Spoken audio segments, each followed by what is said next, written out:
About one of the themes that repeatedly came up in your talk was the lack of state presence and institutions, and how does one design in that kind of context?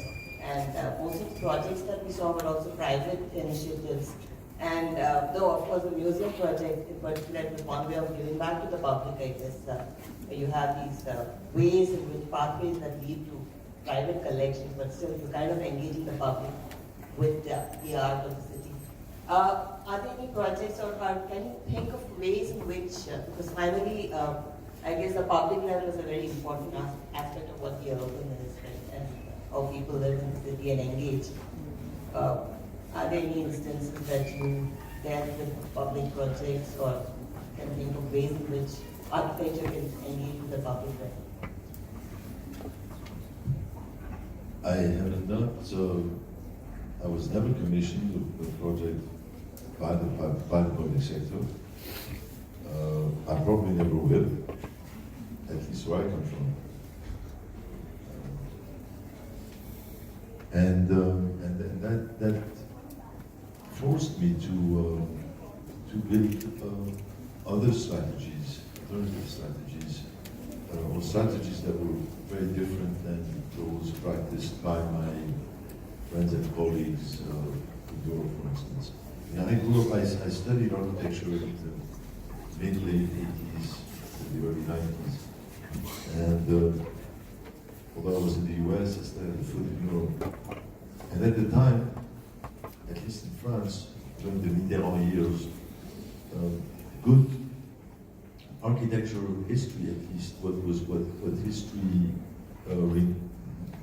history registered as relevant contemporary architecture at the time, particularly in France, which to me at the time was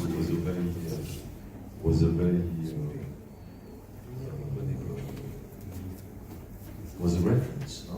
Because Paris was full of new big public projects that were very exemplary for us. Big national libraries, museums, opera houses. There was a display of the state's power and ability to produce supposedly very good architecture, very good public buildings, and a very good image of the state and what the state is capable of. It was probably the last big stream of projects that gave the state such an important power and influence on public land at the scale of a city. And these were very formative years, and I was very much influenced by what was happening in France during the Mitterrand years, I must say. So I grew up thinking that, like all the students of my generation, that you only produce good architecture when it's public.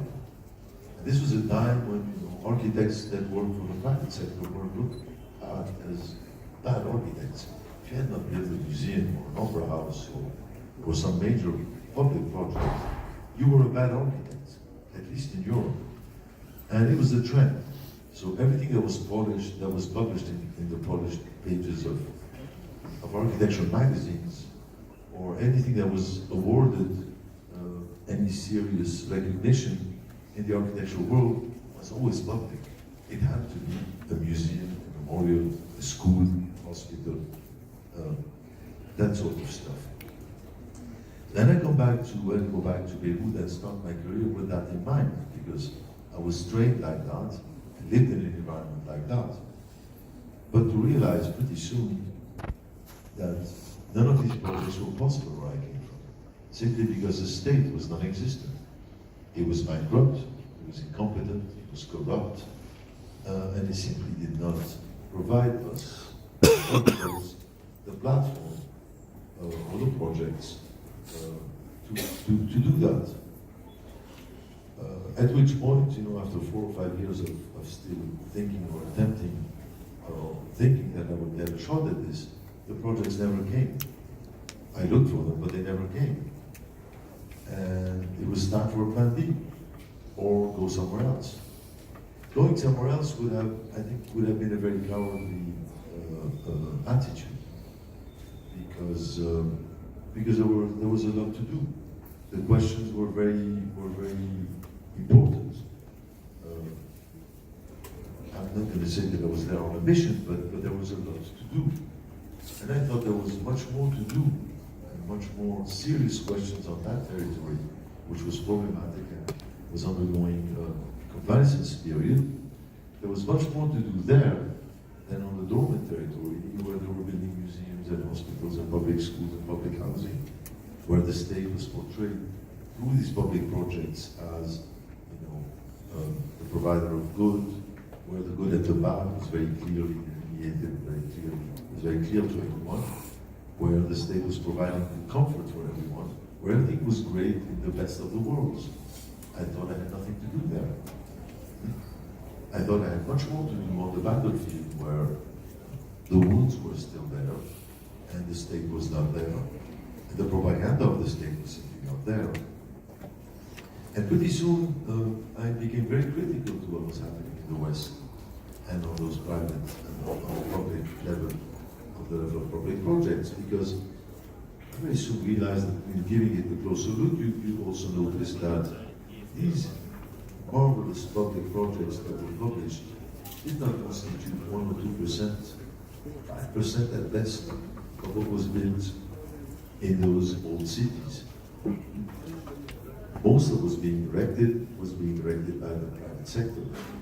But the architectural magazines and the architectural press and the architectural critics and the academics and whatever never talked about the 99% or the 95% of what was being built. They were only interested in the very good stories that made it in the polished pages of their magazines, and in the in the lecture halls, and in their architectural masturbation, and in their politically correct postures. But whatever was real, they were not interested in. So pretty soon I became very critical, more and more critical of the promotion and this admiration we have for public architecture and only public architecture, but it only represents very exceptional instances that don't necessarily reflect the true reality, the sour realities of our cities, and the sour realities of liberalism and capitalism as it's practiced in pretty much the vast majority of our planet. So I stayed in Beirut and I worked with the private sector and with the sour realities of the private sector. And as I started my talk, as I told you earlier during my talk, I started at the lowest echelon of that in the entertainment industry. I wasn't even allowed to build for developers because they thought I was dangerous. And that's fine. So does that mean that I do not produce, or I don't care to produce buildings that have meaning, that have political relevance? Does that mean that I'm not aware of the political responsibility of my practice? Certainly not. I think I'm more aware than those who are looked at as politically correct architects, or far more cynical than I am. I'm not cynical.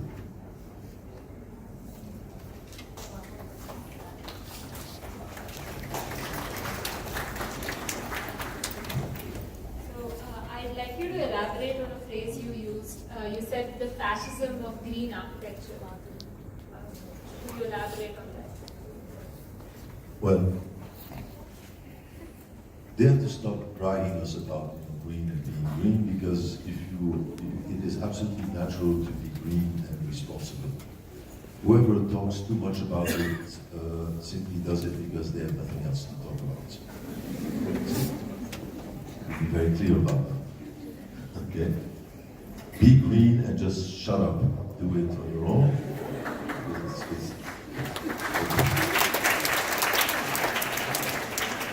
It's absolutely natural to be green. I mean, I don't go out urinating on the streets or on the stage. I am clean, and everybody should be clean. We should not be bragging people about being clean and responsible about being clean. That is obvious. But besides the point, I mean, of course, there are important causes, but I think it's absolutely it has become so obvious for us that we have to act responsibly, that I think that those who talk too much about it do it because they have nothing else to talk about. Having said that, I'm more critical, and I'm becoming very critical of this whole agenda of being green because of the standards that have become also imposed on us, mainly by those who pollute most, the Americans, the Anglo-Saxons. So there's the British system, and then there's the American system called the lead system. Come on. If you see how the lead system is being applied, imposed, voluntarily imposed by the idiots, the morons, in the Arab world at least, who take this certificate as, and they literally beg for it to get points. So they start putting bicycles in Saudi Arabia, bicycle racks, on the buildings where nobody knows to ride a bicycle. They basically, it's again the absolute misery of completely abiding by these universal rules that are anti-specific, they have nothing to do with the specificity of their environments. My grandfather's house was much, much greener than a 15, 20, 50 stars LEED certificate bullshit given to these buildings that are 90% made in China when they are erected in Houston. But they get the 5-star LEED certification because they abide by the rules of this industry. They sell you the stars. They sell you the diploma. That becomes a marketing tool. And the idiots, the morons, abide by that. So I'm at war with these people. I'm at war with idiocy and morons. Annihilate them.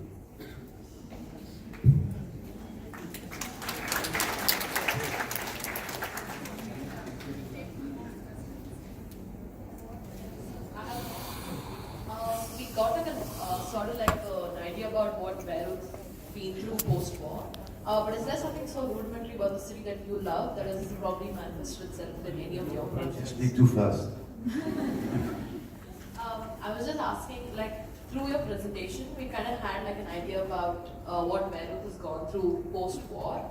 But is there something so basic about the city that you probably love that we haven't gotten a clue through the presentation that has probably manifested itself in your projects? So you're saying you did not see through my presentation that this was a post-war? No, I did see that. that. You did, okay. Yeah, but I do want to know if there's something about the city that you love, because we got a clear picture about... I absolutely love the city. It stinks.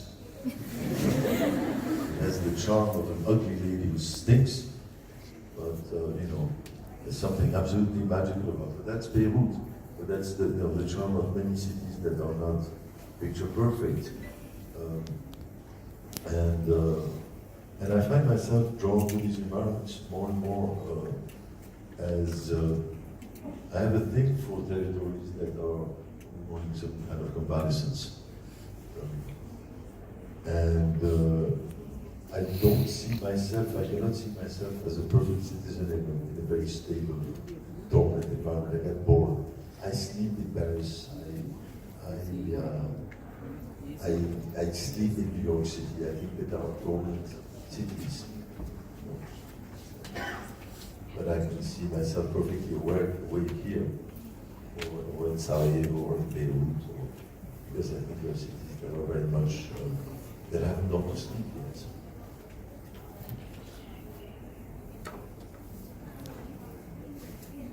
It's just a collection of thoughts, and it's very inspiring to see your work, especially the contemporary culture right now in Beirut, especially musicians like Ibrahim Malou and were very centric towards creating even music which reflects the spirit of Beirut, and to see work which is and I also wanted to know about what's the kind of influence DBS Goods has had on your work, because I think you could see some glimpses of it come through in one of your apartment projects.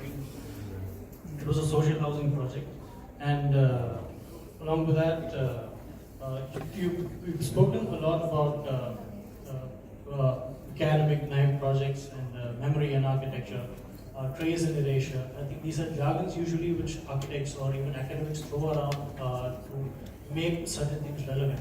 But it is very interesting to see it come through in most of your projects, because you're really dealing with hardcore reality. My question is to do with how do you see, I mean, when you started it was almost 20 years back. How do you see the scenario right now? And how do you see it even getting manifested in other art forms? And do you really see that they have to abide by the hegemony that is created by the state, or do you see that it is relaxed a bit right now? First, you talked about Benny's words. I have certainly great memories, and was probably one of the most, if not the most, important tutor I've had. He's had a great influence on me. Not necessarily for my understanding of his work, which I did not understand very well. I loved his drawings. I thought he was incredibly talented, but he was an extremely generous tutor, a great coach, someone who, during the whole duration of our studio, as he felt that I was not very comfortable with making sensational architecture out of the wall, he had great respect for that. And until 3 weeks before the end, for the submission of our studio, he sits with me during the last desk trip and tells me, I don't want you to present the project. I think the discussions we've had are far more important than producing form or shapes or anything of any sort. This is what going to school is about. So I spare you even the last final print, because I think the conversations we've had were extremely important, and this is great. This is part of going to school. So let me just turn this back and went back to New York, and this is when I said, okay, I have to produce a project. Only Scars, the project I showed you, The Spirits of the Ruin, was produced in less than 3 weeks. I was 22 years old, whatever, 22, 23, in a matter of 3 weeks, because Levi said, don't produce a project. So that was my anecdote with Woods, who was a great guy that I stayed in contact with until he passed away in 2012. But he was a great teacher. Now, the second issue you talked about was this idea of musicians and other artists representing the territory. I mean, I must tell you, I gave up on representing my territory or Beirut, because I think it's an impossible, if anything, worthless task. And I think I started producing work that was relevant. I would like to think that it was relevant the minute I stopped worrying about being a texture. Now let me explain that. We have a very strange relationship with context, us architects. It is something that comes at the forefront, at the outset of every design studio. Context. Before we start anything, it's context. It's like this gun they put on your head and they tell you context, and they click. And if anything goes wrong, you fuck up with context, they'll just shoot your brains out. No. That's how scared we are about context. So we have to be contextual. And there's a guy who said at some point, fuck context, in the 80s or whatever that was. And turns out he's a charlatan, he's a cynical, dangerous, probably the most dangerous thing that's happened to architecture. But he comes back to context with exactly the opposite of everything I think is context. He goes back to context with producing very big books, very trendy books that every single student in the 90s and beyond has purchased and has put preciously in his bookshelf. Books about Africa, books about China, books about shopping, books about Arabia, so on and so forth. He produces these books at Harvard with students. He used to do that and by collecting data. So they want to understand what's happening in the Gulf region. They start collecting data. They start collecting data and they compile it with, with the great skills of graphic designs, in infographics, so that they compile that data through ways that allow you to flip through these books and this information while you're taking a dump, for instance. It makes it very easy to dump because this information comes in and out very quickly. It acts like a laxative. And the idea is basically they're interested in how many liters of milk a Kuwaiti consumes a year, how many eggs a Saudi eats a year on average, or whatever. And now what's the average weight of a cow in Holland?